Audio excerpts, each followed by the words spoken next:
Hello everyone, once again welcome to our digital library.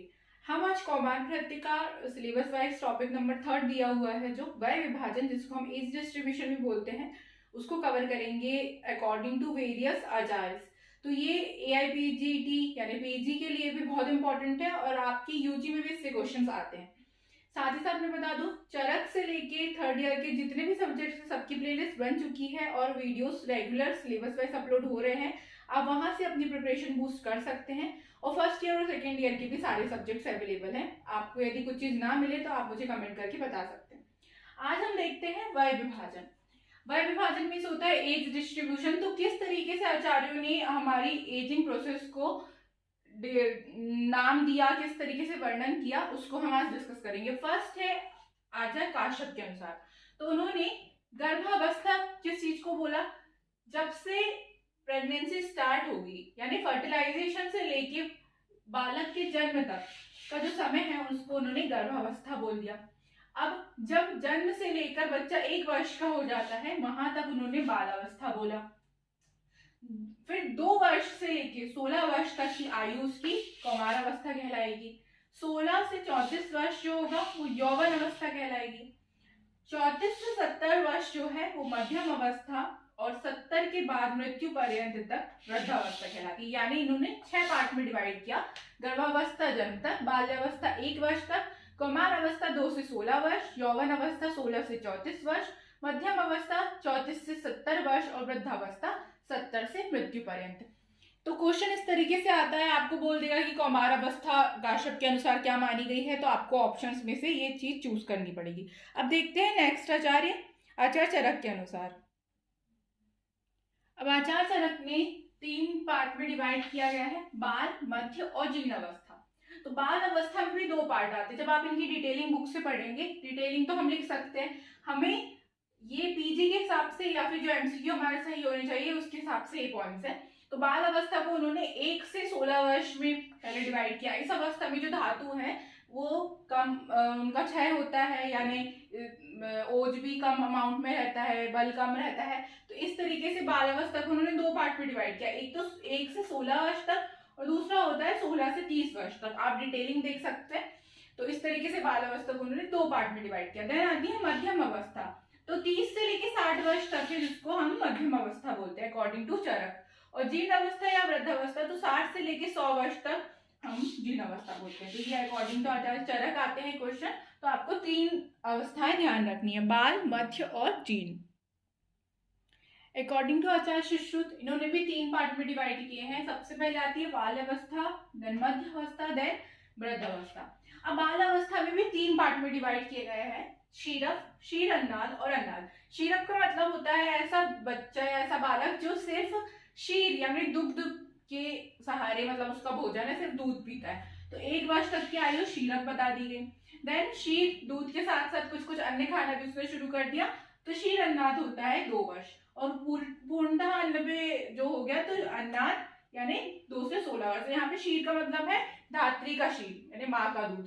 तो ये 3 part divide किए गए, शीरप 1 वर्ष, शीर अन्नाद 2 वर्ष और अन्नाद 2 से 16 वर्ष। देन आता है मध्यावस्था। मध्यावस्था में भी 4 पार्ट डिवाइड किए गए। यदि वृद्धि, यौवन, संपूर्ण हानि अवस्था, ये 4 है। तो वृद्धि की अवस्था होती है 20 वर्ष तक, 16 से 20। देन यौवन अवस्था तो 20 से 30 वर्ष जो होगी वो यौवन अवस्था आएगी। संपूर्ण तो 40 वर्ष, मतलब 30 से 40 के बीच में जो होगी वो संपूर्ण अवस्था, और हानि यानी 70 वर्ष। तो इन्होंने ऐसे डिवाइड किए कि 16 से लेके 20 तक जो है वो बालक की वृद्धि होती है, हर तरीके से उसकी मानसिक शारीरिक सारे विकास होते हैं, तो उसको वृद्धि अवस्था। देन यौवन अवस्था यानी युवा अवस्था तो 20 से 30 वर्ष मान ली गई। देन पूरे तरीके से उसकी धातुएं जो है वो समृद्ध हो जाती है 40 वर्ष तक, और हानि यानी क्षय होने लगता है 40 के बाद या 70 वर्ष तक। तो ये मध्यावस्था में आया। देन उन्होंने मानी वृद्धावस्था, तो 70 वर्ष के ऊपर जितनी भी एज आएगी वो वृद्धावस्था के अंतर्गत आती है। यह है आचार्य सुश्रुत के अनुसार। अब 2 आचार्य है, अष्टांग हृदय और अष्टांग संग्रह। दोनों डिफरेंस देखते हैं। तो बाल अवस्था, मध्यावस्था और वृद्धावस्था, इस तरीके से इन्होंने अष्टांग हृदय ने डिवाइड किए हैं जैसे कि सुश्रुत ने किए थे। तो बाल अवस्था में शीराल, अन्नाद और शीरन्नाद, जैसा सीक्वेंस सुश्रुत का है ईयर वाइज 1 वर्ष 2 वर्ष और 2 से 16, वैसे ही इसमें चलेगा। देन आती है मध्य अवस्था और वृद्ध अवस्था जो है वो 70 के ऊपर। तो ये एकदम सेम अष्टांग हृदय ने सुश्रुत की तरह ही बताया। देन आता है अष्टांग संग्रह। तो अष्टांग संग्रह में भी 3 पार्ट में डिवाइड किया गया है, बाल, मध्य और वृद्ध अवस्था।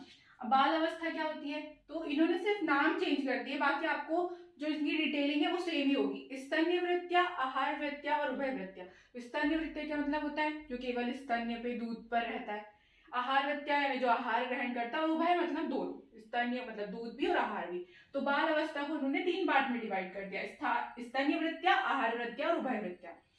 मध्य अवस्था को यौवन अवस्था, संपूर्ण अवस्था और अपरिहानी। अपरिहानी में यौवन अवस्था में 30 वर्ष यानी 16 में हमने खत्म किए थे, तो 16 से लेके 30 वर्ष जो होगा वो यौवन अवस्था में आएगा। 30 से 40 का जो इंटरवल है वो संपूर्ण अवस्था में आएगा। और अपरिहानी मतलब 40 से 60 वर्ष का समय, जिस तरीके से हमने पहले डिफाइन किए थे। वृद्ध अवस्था जो है इन्होंने 60 वर्ष के ऊपर बता दी। तो ये चीज आपको एक बार में याद नहीं होंगी, पर यदि आपके पास लिखा होगा तो बार बार पढ़ने से सारा पॉइंट्स क्लियर हो जाएंगे। तो ये था अष्टांग हृदय और अष्टांग संग्रह। अब हम भाव प्रकाश और पाराशर स्मृति के अनुसार 2 चीज और देखते हैं। देन भावमिश्र और पाराशर स्मृति के अनुसार तो इन्होंने स्त्री वयोभेद यानी स्त्री की एजिंग जो है वो बताई है स्पेशली। तो बाला, तरुणी, प्रौढ़ा और वृद्धा 4 पार्ट में डिवाइड किया गया है। बाला में 16 वर्ष तक की आयु की कन्याएं आती हैं। देन 16 से 32 में जो एजिंग होगी उसमें उसको तरुणी बोलते हैं, तरुणी। 32 से 50 के बीच में प्रौढ़ा और 50 वर्ष के ऊपर यदि वो होगी तो वृद्धा, यानी 4 अवस्था उन्होंने डिवाइड की गई। देन होती है पाराशर स्मृति। तो पाराशर स्मृति ने 4 अवस्था बताई है कन्या की। तो 8 वर्ष की यदि कन्या होगी तो उसको गौरी बोलते हैं, 9 वर्ष की होगी तो रोहिणी, 10 वर्ष की होगी तो कन्या, और जब 10 वर्ष के ऊपर वो होती है तो वो रजस्वला की कैटेगरी में आ जाती है। तो ये 4 कैटेगरीज पाराशर स्मृति ने भी डिवाइड की। तो अभी तक हमने काश्यप, चरक, सुश्रुत, अष्टांग हृदय, अष्टांग संग्रह, भावमिश्र, पाराशर स्मृति, ये जितने भी पॉइंट्स की कवर किए हैं पूरे पीजी के लिए बहुत इंपॉर्टेंट है और यूजी में भी इनके क्वेश्चंस आते हैं। अब हमारा मॉडर्न का पार्ट बचता है, उसको कवर करेंगे। नेक्स्ट वीडियो में हम मॉडर्न के अनुसार एज डिस्ट्रीब्यूशन समझेंगे। इसमें बस इतना ही। तो होप कि आपको समझ में आया हो और कहीं डाउट हो तो आप मुझसे पूछ सकते हैं। Thank you.